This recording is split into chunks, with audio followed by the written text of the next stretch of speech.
welcome to the WCS Korea Challenger League. I am Wolf. With me is Calder. We got a lot of Protosses today, actually. Yep, we definitely have a lot of Protoss. We have actually 6 Protoss players in a total today. Only 1 Terran player and 1 Zerg player will play in today's matches in the second round of the Challenger League in Korea. Exactly, and they're going to be playing against Protosses. Every single match today has at least 1 Protoss in it, 2 of them being the mirror matchup, Protoss versus Protoss.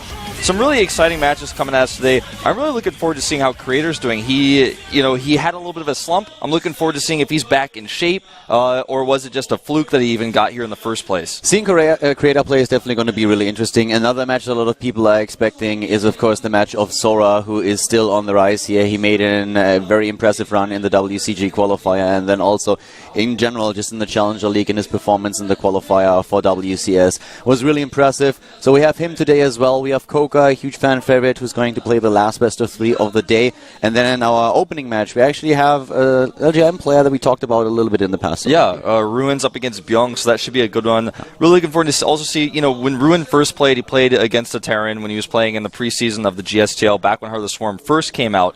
And I'm looking forward to seeing, as well, is he going to be still up to snuff today, or is he going to show us kind of... We've seen some games where he looks really good and some games where he looks kind of okay.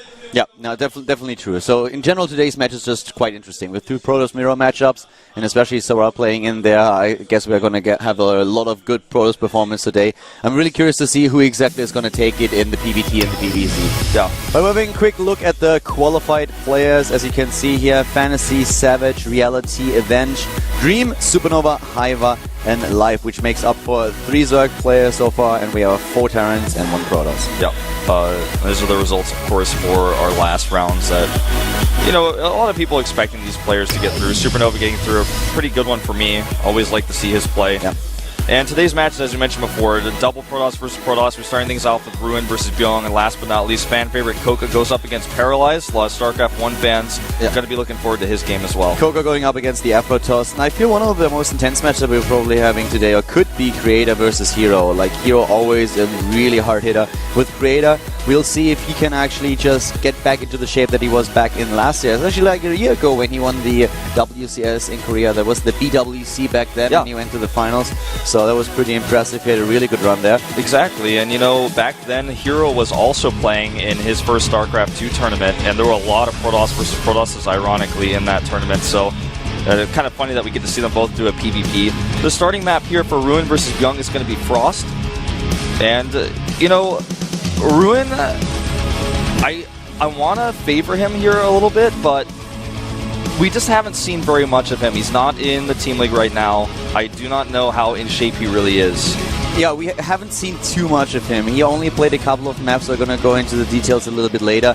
Bbyong, on the other hand, he is someone who has been around since Caspar came into StarCraft 2. So it's going to be interesting to see how he's doing. He's one of the non-Protoss players that we are going to see today. 1 Terran and 1 Zerg. Koka, as mentioned before, is playing the last match of the day. So this is the only PvT that we're going to see today. And it's going to be definitely an interesting one. Ruin always making a bit of he always shows promise, but he couldn't follow it through now. He's in the second round of the Challenger League already, so he will be in the Challenger League next season no matter what. That's already a huge achievement for him, but maybe he can even go all the way. Yeah, maybe so. We'll find out if he can take out Bbyong here. Our first game of the day. Protoss versus Terran at the WCS Korea Challenger League with Calder and Wolf.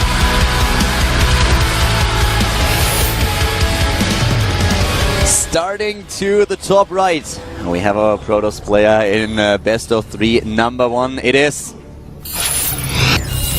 LGIM Ruin. LGIM Ruin has shown us a couple of really interesting games in the Team League in the last season. Let's see what he can do in the Challenger League here. Going up against the Terran today. Starting at the bottom right of Frost, we have CJ Entus Bbyong. Someone who's shown really good. I feel like his strength lies in the mid game. We've seen him play really good games in the past, and he was also pretty dominant at a time. But yeah, he had a bit of a run, but then he had this season when I think it was actually when we were still in the old studio back in Mukdong, where he had a couple of really impressive wins. But then he kind of established himself as a mid-tier player within Korea, I would say. Like, on a Korean level, he is more like a little bit mid-tier. He can take games of the best players. Every now and then he has like a really good run. but he's one of the players that you will see in the Challenger League quite a lot. But he came here through the Premier League. Yeah. He lost in the first round of the Premier League. He took 3rd place in his group. That's why he has to play the 2nd round here. He did not drop to the 1st round, so he was never in danger of actually completely being out of the WCS run this season. And this is his first play. On the other hand, we have Ruin, who won against SC of all people with a quick 2-0. And it's going to be interesting to see what he can do now against another Terran player. I mean, in this situation, it's going to be a pretty interesting match. I feel Ruin is someone who we can expect a lot if he keeps it up. Yeah. You know, Bbyong was, a lot of people were thinking during that season that you were talking about that he was going to be, you know, one of the best Terran players in Korea. But I feel like right after that, Innovation kind of took his spot. And definitely is known for that much better now than Bbyong is. And Bbyong, of course, falling to the Challenger League, does not look as dominant either. But he gets an SCV scout in here, and he's going to be following up with the Reaper scout to see exactly where the 3rd pylon is, see if there's an expand. And nothing weird from Ruin, apart from the fact that he hasn't taken a 2nd gas. Looks like he just wants to push that Nexus out a little bit faster. Speaking of which, he's denied by an SCP right now. He has to send a 2nd probe. Yeah, the SCV definitely going to be a bit of a nuisance here for him. And, well, you know, talking a little bit about the run that we had, that we've seen from Bbyong in the Premier League, he was in the group together with Maru, who took 1st spot. He was in the group with Sleep, who was able to beat the Terran players. It was a group with 3 Terrans and a Zerg, so we didn't see a single Protoss in there. Now Bbyong has to play a completely different matchup. It's also a matchup where he's not too confident in. He's on a 5-6, which leaves him with a 45% win ratio. And the last few games that he played against Protoss player, he lost them. He lost to Flying without taking a map. He lost to Stats. So we're going to see if he can overcome this. Ruin, on the other hand, is exactly at a 50% win ratio with 7-7, with a victory against C just recently. But he was taken out by players like Keen and Innovation Maru. So if you think about the level of players that Ruin faced in the few games that we have recorded here, he faced much tougher Terran players than the Protoss players that Bbyong had to deal with. So I would definitely give, in this situation, maybe Ruin even a slight advantage, even though Bbyong is definitely the more experienced player. Yeah, I see what you're saying there. When it comes to scouting information in this game, Ruin just got in the main base with the probe, saw 1 gas, he saw the tech lab going down instead of a reactor, which is actually a little bit unusual for this. Usually you see a faster reactor here to get the marine production out, to hit that time where you can force out the photon overcharge in the mothership core. But seeing that tech lab means he knows he's going to be facing a much faster stim, and what he did not see, actually, unluckily for him, was the engineering base. So it's going to be a fast +1 with stim, and this type of timing is actually pretty scary. Even if you have the mothership core there, you can lose a lot of probes if, for example, Bbyong wants to trade down with his Marines against the probes. Probably won't happen, but it's definitely a possibility. It's a really, really fast aggressive timing, especially here with this 3rd barracks being added now. 3rd barracks already going in, so he really wants to do some damage with this. And as you already said, I mean, the upgrades are currently like on the board, and on the other hand, for Ruin, I mean, he's playing it pretty normal. We don't see any kind of proxy Stargate play that we've seen in the last few games here in the Challenger League. We have him now with a normal opening. We're very standard, very stable, going into the robotics right away. Gives him a lot of stability. He can get, of course, then also with the robotics play, the first Colossus out, which usually gives you a lot of safety against marine pressure at that time. But for now, of course, it's only going to be the observer, trying to find out what exactly am I up against. Yeah, he wants to know exactly how many barracks there are. Is there a fast 3rd CC? What's the medevac timing going to be? And with this this type of build, it doesn't look like he's going to actually try to attack with stim and try to force that overcharge, but rather wait for medevacs and hit that fast time with not only stim, but also the combat shields. So we'll see what he has planned exactly. This is really good positions for him. Obviously, he can attack much faster at these locations. We have a lot of chrono energy actually saved up for the Protoss player, and Ruin is going for Immortals, and he's chrono boosting them. So at this point in time, actually, the opposite is the case of what we expected after seeing that the barracks going down. It's not Bbyong who's trying to move out here and maybe just poke. The mothership core, of course, always a big problem if you really want to do that early game pressure. But instead it is Ruin who is starting to be aggressive on the map. He puts the forward pylon down. We have him with the first Immortal already in the game, and he's just chrono boosting the next one. Yeah, you know, I don't know how much I like this pressure here by Ruin, considering what he scouted.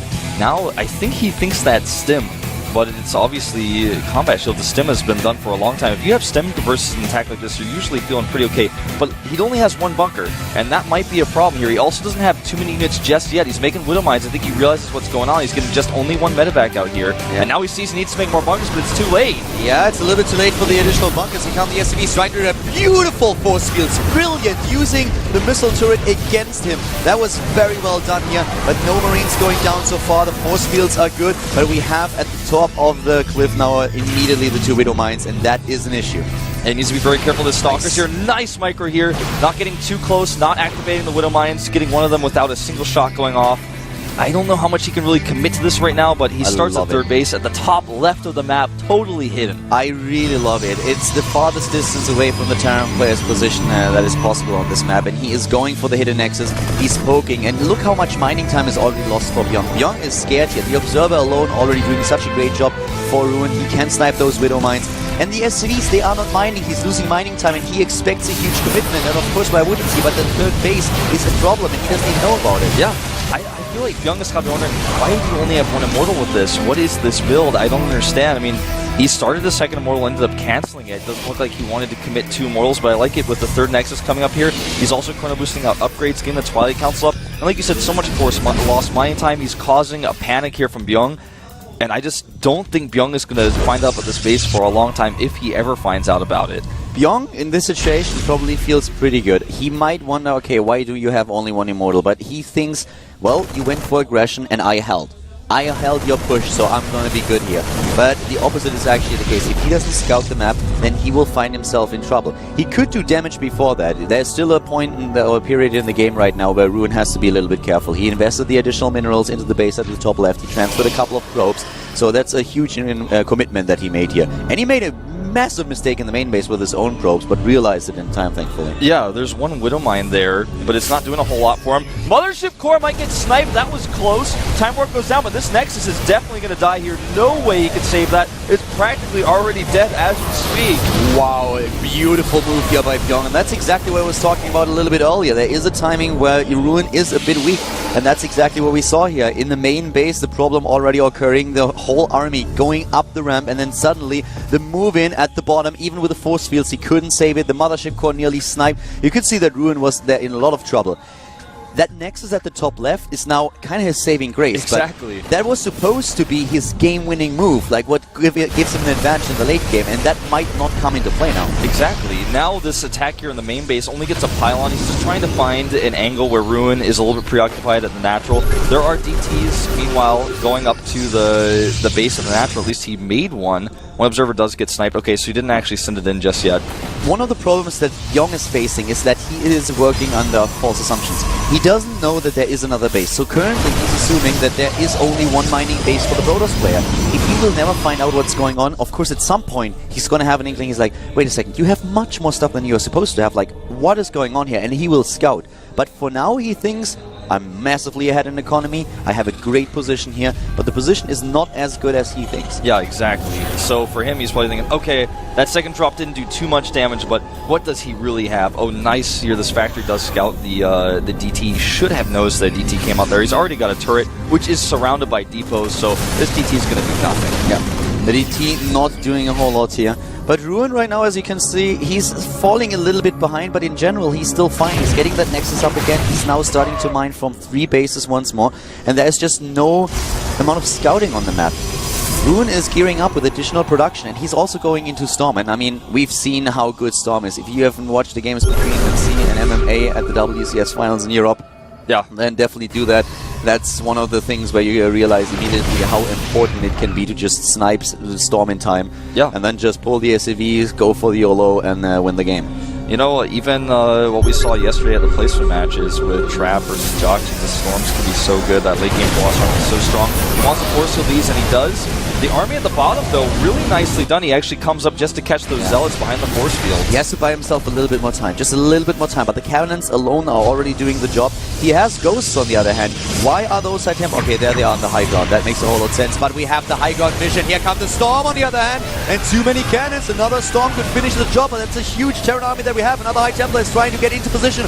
Where are the Storms? He doesn't have the energy. Oh, he doesn't have the energy. He's so close. The Nexus Cannon doing some serious work here. There's the Storm. And you know, it doesn't kill a whole lot of units, but it buys him the time he needs. The Nexus Cannon continuing to fire here. I don't think that... Man, can Bbyong really push through here? Another Storm hits home, and that should be for now the end of the aggression. But that's still a very dangerous army that's currently at the bottom of the ramp. 60 army supply against 40. Drop in the main base at the bottom right. Really good move by Ruin. That's exactly what he needs here, but he needs to hold somehow. Here comes the Archimov. He doesn't have the energy, and he knows it. Another round of Warpins. Archons to the rescue, but can they really pull this off? He's using DTs as well now to actually help out. I really like this choice. The more DTs he has, the more damage he can do without there being any scans. This Templar is way out of position right now. No energy. He has to use probes here. He's trying to buy time. He knows that if he just holds on a little bit longer, he does have that third base. He is doing some damage in the main, but Bbyong may just have too much here. Looks like it's over here. He's going for a third base as well, and he just has too much. 72 army supply against 20. The timings of the Terran player are beautiful here. Even without knowing about the base of the top left, he is able to overwhelm Ruin. This is going to be the 1-0 for the Terran player. GG. And you know, even without knowing about the base, he cleaned house there. I mean, his timings were strong. He sensed something was off. He went ahead, he did that initial pressure, and he saw, you just don't have enough units for some reason. I have more units than you, and I'm going to keep attacking you until it doesn't make sense to attack anymore. And Ruin just always had a little bit too little. If he had a few more Templar with Storms, that would have been a totally different game there. From a strategic point of view, I liked what Ruin did a lot more than what Bbyong did, but Bbyong did a very stable thing. He was just, that was a very, very solid performance. I think that's the best way to describe it. He did everything right, he did it very standard, but he did it in a very good way. There were not a lot of holes that you could exploit, and that was the problem of Ruin. Ruin's build, just poking at the front, selling the idea of attacking while expanding, I love it. But at the same time, he overcommitted a little bit to the defense in the main base when he tried to defend against that Widow Mindset, and suddenly he pulled the army down, but it was already too late. The snipe at the Nexus, that was the game-winning move of Bbyong. Yeah, really, that move just put him so far ahead, and he had so much momentum. Even with the Nexus at the top left, it wasn't fully saturated. He only had 11 or so probes there. No gas is really completely mining, so a base at the top left like that is only half a base, really. We're going into Yunsu for game number 2, though. Can Bbyong close it out with a 2-0, or is Ruin going to bring us to a tie series at 1-1? This is the WCS Korea Challenger League with Calder and Wolf.